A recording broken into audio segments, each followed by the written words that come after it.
Hey, hey, hey, everyone. Hi, I'm on YouTube, um, YouTube, I'm on Facebook, and I'm on Instagram by phone. Let me tell y'all something. You see this application that I'm using to go live? It's called Streamlabs. I've never had so much difficulty. So when the video ain't going out, when the sound not working, when the time wrong on the schedule, it's always something. Hi, Amikasi Millenary. I saw you pop up there the other day. I was happy to see you, Cassandra.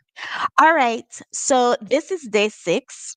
One more day to go of the 7-day high growth challenge. Yeah, right. And today we're going to be talking about metrics.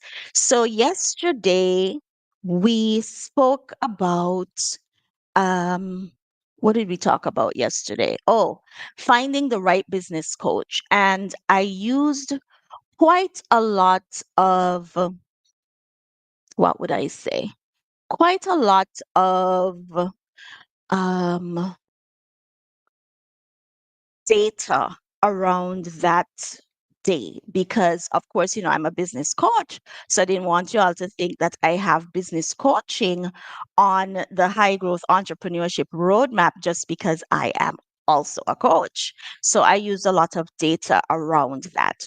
So if you're just joining in and you don't know who I am Dr. Tamu of Coaching by Tamu and Innovative Education and Training. And I work with businesses, female founders primarily, to build scalable and innovative ventures, right? And so I'm doing this 7-day challenge because I'm looking specifically at high growth ventures. And so you can go back to day 1 through 5, and you'll see that every day I had a challenge, and today is going to be no different. Yeah. All right. So let's talk about the fact that there are just 2 more days to get your heavily discounted uh, investment into the high growth entrepreneur action and accountability co-working and coaching program.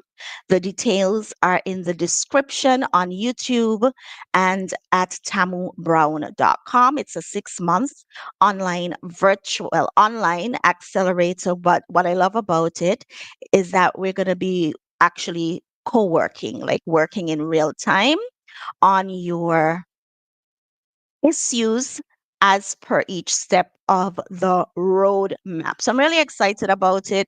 It is, of course, my most affordable program.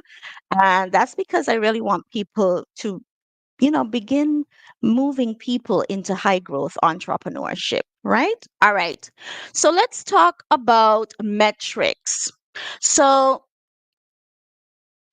when you begin the high growth journey. Remember high growth? Remember day 1, we spoke about how high growth ventures are different to regular ventures. Even if you are making 6 figures already, which most of my clients are making, especially my level up ladies alum, they're already at the 6 figure mark, right? But they would still not be considered high growth ventures because of the criteria. Okay, so let's talk about what you should be measuring if your business is to be considered high growth. So let's talk about metrics. Metrics are what it sounds like, measurements. And the thing is that you cannot measure what you do not set. Okay? So it's really surprising how many entrepreneurs I work with. And when they come, they don't have any metrics. They say they want to grow their business. By how much? Because the metrics will determine the strategy that you use, period. Okay. And when we're talking about high growth venture ship, that might not be a word, but I'm using it. The metrics that you used before you began considering high growth entrepreneurship would not be the same metrics that you were using before. So that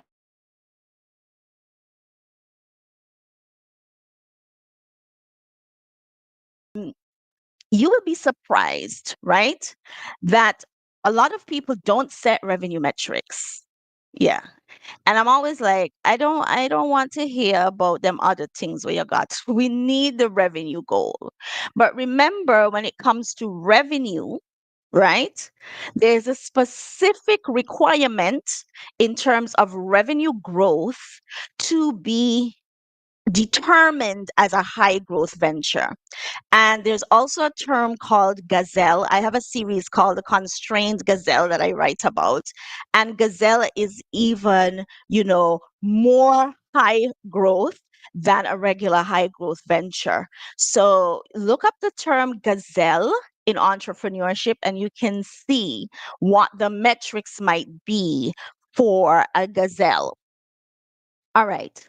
So if you're watching me or you're listening on the replay, okay, I want you to tell me in the comments what are the things that you are tracking? What are your metrics? Okay.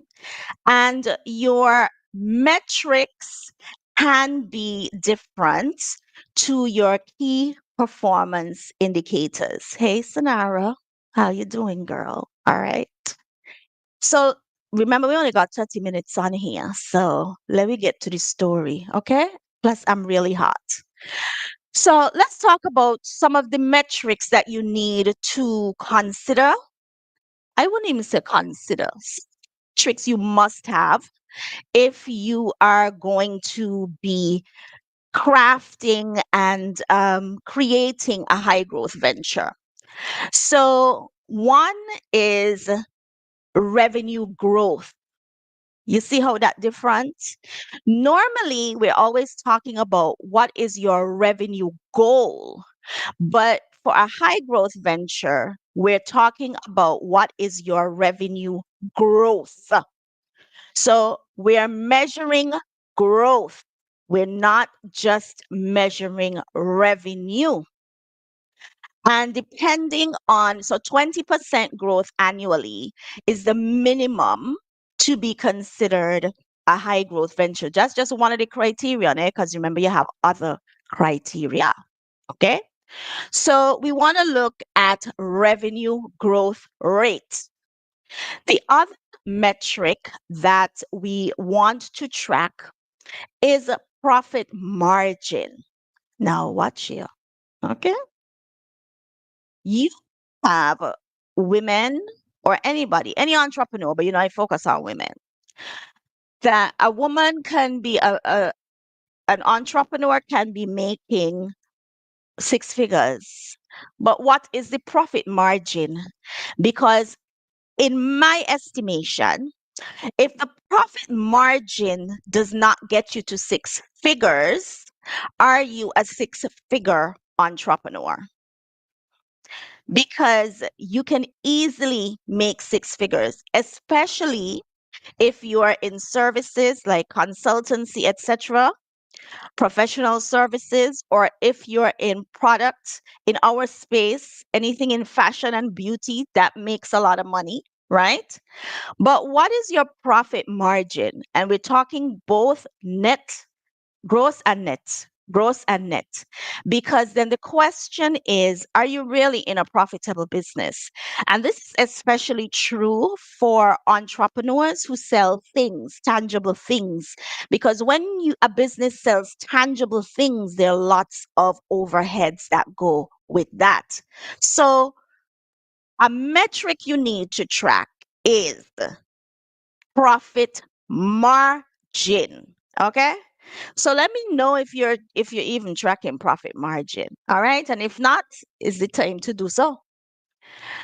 Now, another metric that I'm going to pull out here is the customer lifetime value. Now, often we talk about the customer acquisition cost, which is also a key metric to track because you want to know how much it costs on average to get a customer, like onboard a customer, right? So all your marketing, maybe you're doing events, etc. And really, if you look at your customer acquisition costs, hey, that might be what is contributing to your paltry profit margins. But I'm going to digress from that and I'm going to talk about the customer lifetime value. So many times we focus on getting more and more customers, new eyes, new customers, right? There is nothing wrong with that. However, in your growth stage, you will realize that your capacity to serve more customers will drive down your profit margin until you engage in some of the key high growth building elements that you can find on the roadmap. So when you're busy looking more and more and more and more and more customers, carrying up your customer acquisition cost, right? Which means you're lowering your profit margin, hmm, you're losing. Instead, a better metric for you while you build capacity would be the customer lifetime value. So let me read the definition. Okay.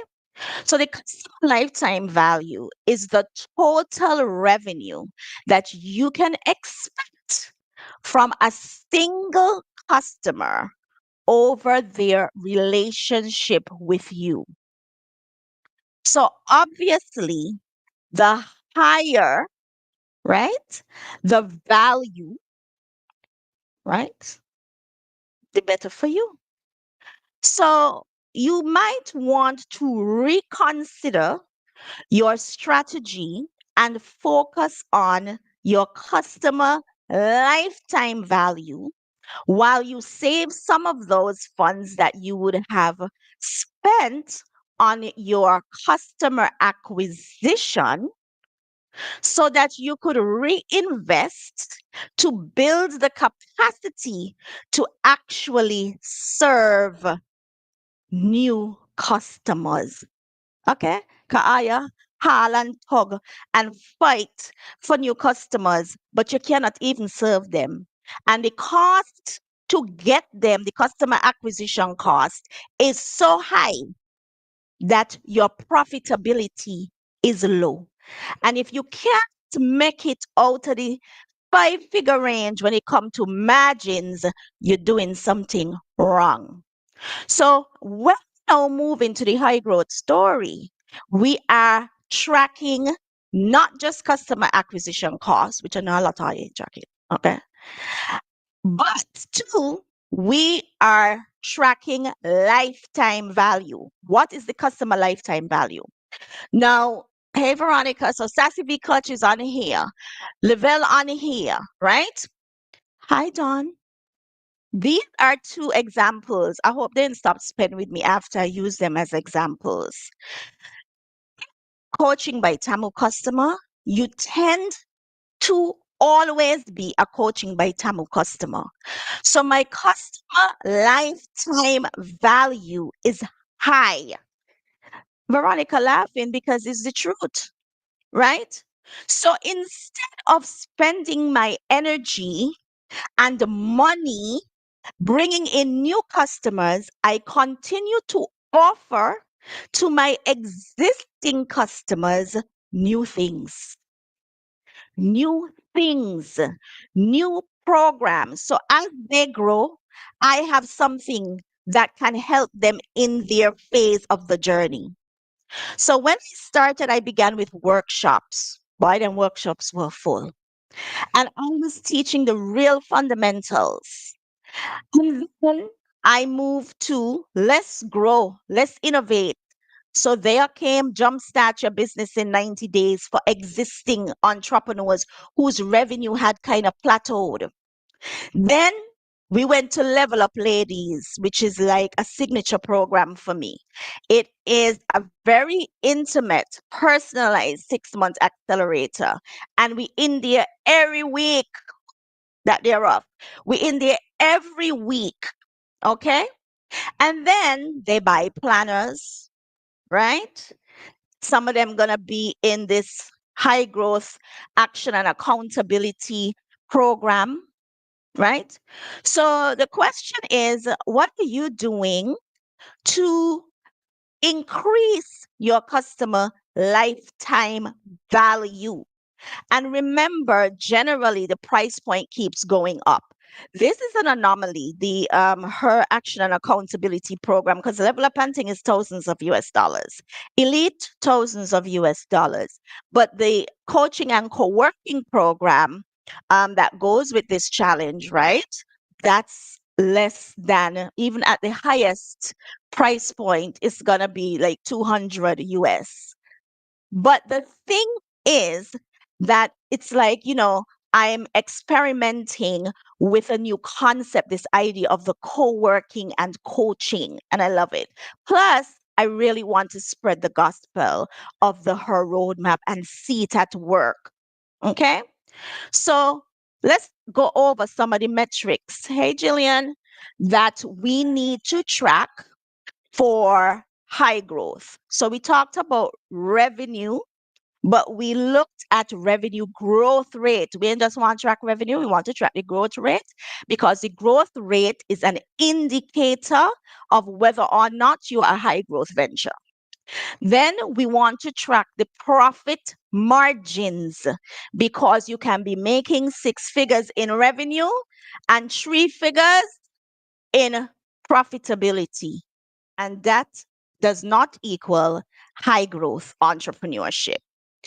And then we just spend some time on the customer lifetime value as a tool, especially if your customer acquisition cost as a metric is really high. And that cost tends to be really high for product based businesses. Yeah. Now let's talk about, let me see, is the next one I have here. Oh, we have revenue per employee. So as we follow the model and the roadmap, and one of the steps on the roadmap is finding or onboarding key team members, right? Key team members. But as we onboard, and we're gonna talk a lot more about this, we're gonna do org chats, we're gonna do job descriptions and these sorts of things, understanding what is a um key key team member, right? What is a key team member? So we'll be doing that in the co-working program.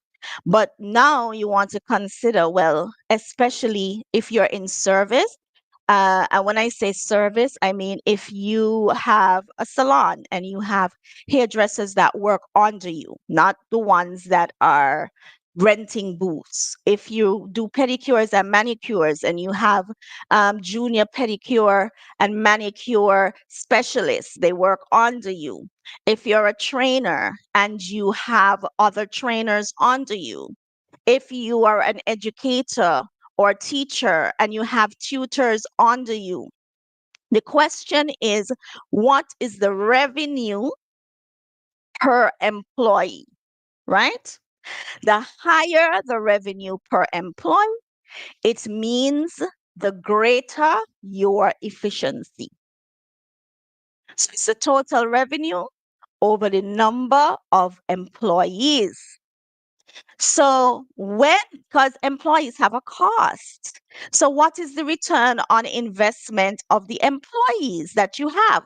Because if you're building a high growth venture, right, then it means that you must employ. But what is the return on the investment? What is the return on the investment? So this is another metric that we really do not consider when we're talking about our ventures. So this is another metric that you need to track. Now, I've added some other metrics here that, but I'll deal with this last one, and then I'll talk about, just mention some other metrics we'll be looking at in the co-working um, program. Details in the description. If you're on LinkedIn, it's in the bio, right? The her co-working account accountability and action program. Now remember that one of the criterion for being a high growth venture was your footprint. Like, where are you located? And the implication of that is that your product or service can be accessed in more than one location, right? So, what is your footprint? Now, let us say you're like Lavelle, she on here, Sonara, or even Sassy V Clutches, she on here. These are my clients, right? Veronica. They're on Instagram. So if you're on if you're on YouTube and wondering, yeah, they're on the Instagram. Um, that footprint might not mean stores, right? That footprint might mean stockists. How many stockists do you have, etc.? Because part of growing the high growth venture is the expansion of the footprint. Okay, so that is a metric that you need to pay attention to, because you're going to have to strategize around how are you going to expand the footprint. Okay, now if you're on Instagram, you're hearing all the follows. If you're on YouTube and Facebook, you're not, because that has the noise blocker. But we in the Caribbean, what are you going to do? All right, right. Lavelle says she agrees. Now I have a whole slew of other metrics that are much more nuanced than we'll be discussing in the action and accountability her program, coaching and co-working program. But I'll mention two, and one, some other non-traditional metrics would be, but I'll give you one. Another non-traditional metric that we are not considering, which is really important, is your digitalization metrics. And I would term that metric technology adoption.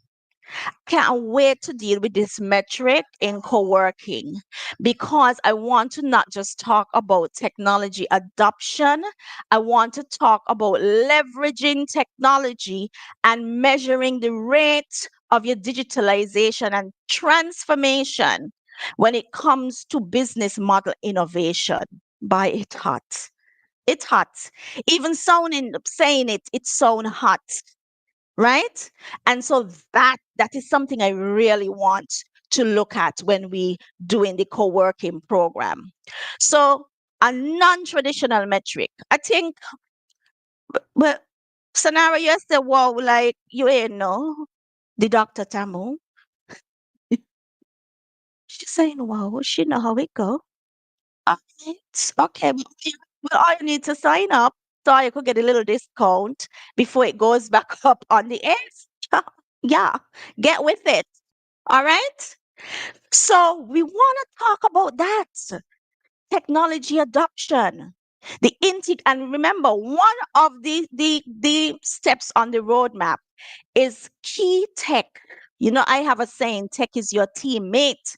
And let me tell you, when we come to that step, let me tell you, we are really going high tech, because the thing is, if you are, I have a saying. When I went to Silicon Valley, Jillian on here, she was in Silicon Valley with me doing this tech accelerator.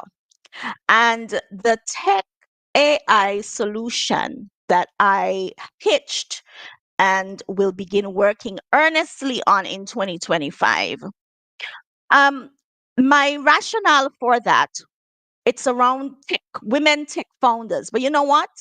I believe that every founder will have to become a tech founder. So you're either going to have to invent some tech to for your processes, for your customer service that is specific to your niche. Because let me tell you, with this AI, etc., if you are not inventing, then you ain't saying nothing, because the AI got you. The AI got you. So it's not just about the automation, it's about how do I, and when I say invent, I don't necessarily mean that we would love, right, patent and thing, but how are you even going to hack or reorganize the existing tech to create something new in your business? And so you see that technology adoption as a metric.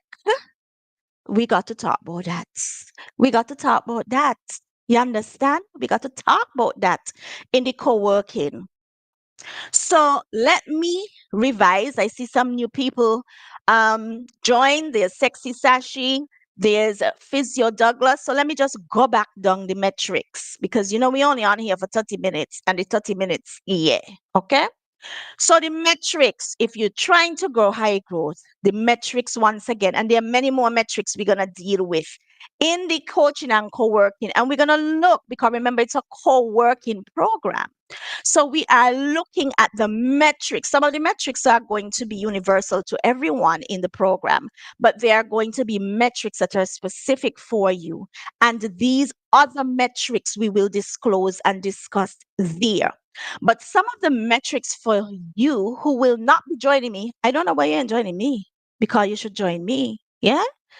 And other like minded entrepreneurs on the high growth journey.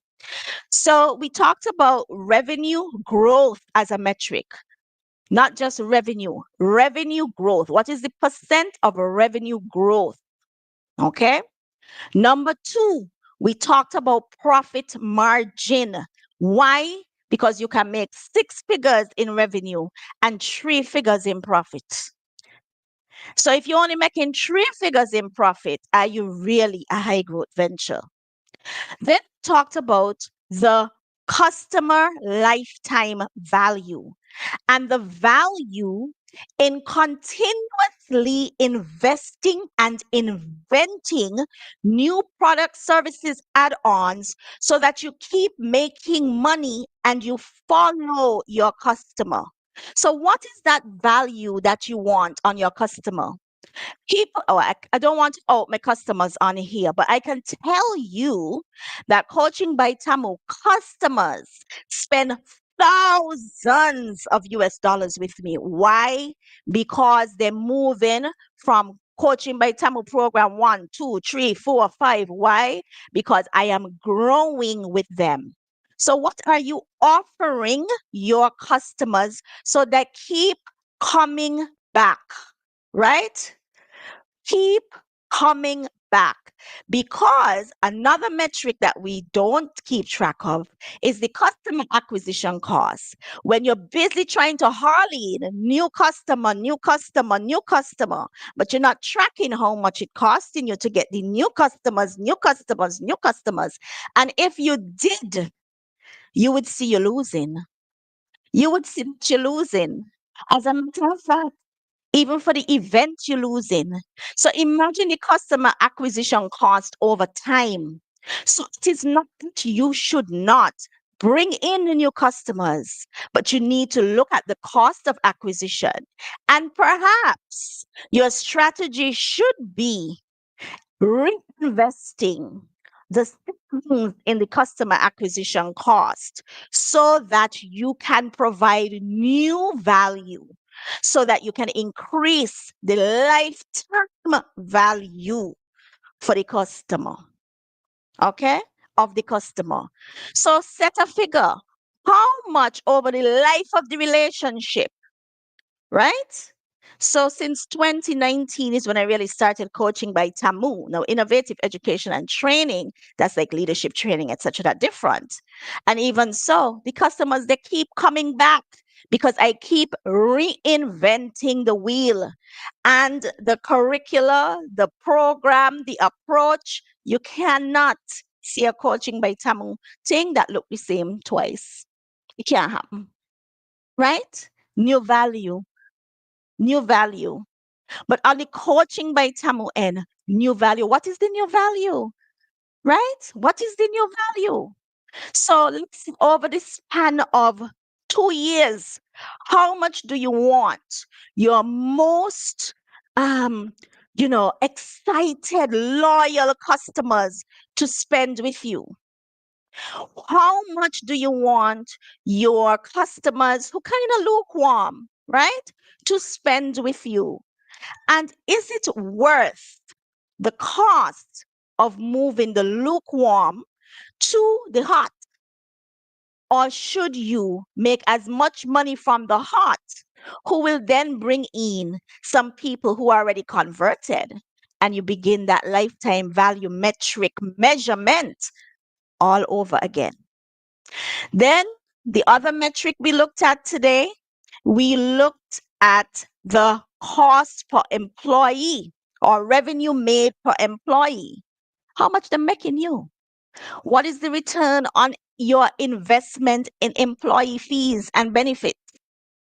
We also looked at the footprint. Where are you? That is a metric.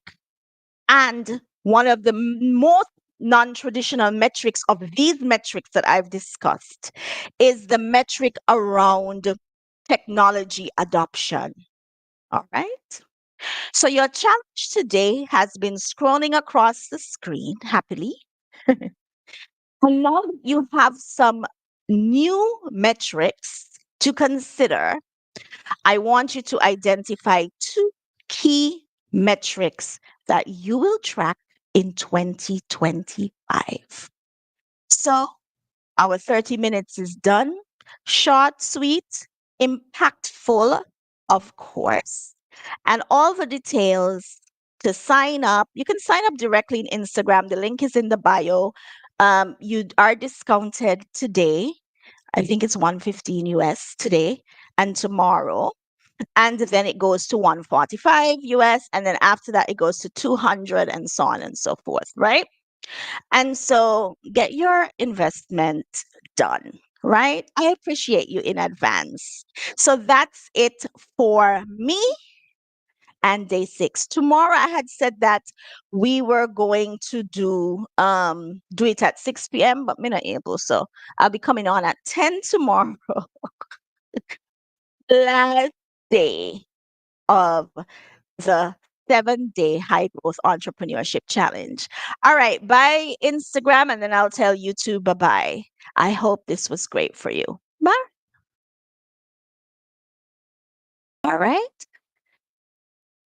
Bye, YouTube, Facebook.